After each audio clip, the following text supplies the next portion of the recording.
Hello guys, welcome to my channel. ఈరోజు నేను మా జస్సు కోసం నేను డ్రై ఫ్రూట్ లడ్డు చేయబోతున్నాను. దానికోసం పావు కప్పు జీడిపప్పు, పావు కప్పు బాదం, కొన్ని కిస్మిస్లు, ఒక 10 దాకా పిస్తా తీసుకొని వీటిని నెయ్యిలో వేయించుకోవాలి. దాని తర్వాత ఒక కప్పు ఖర్జూరా తీసుకొని మిక్సీ అయినా పట్టుకోవచ్చు, ఆరెల్స్ ప్యాన్లో వేసి హీట్ అయినా చేసుకోవచ్చు.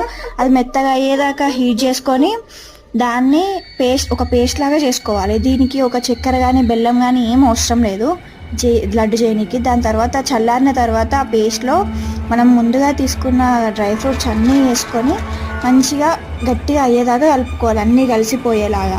ఆ కలుపుకున్న దాన్ని చిన్న చిన్న బాల్స్ లాగా చేసుకుంటే అవే మనకి కావాల్సిన డ్రై ఫ్రూట్ లడ్డు తయారైపోయింది. కొంచెం సబ్స్క్రైబ్ చేసుకోండి గాయస్, సపోర్ట్ మీ.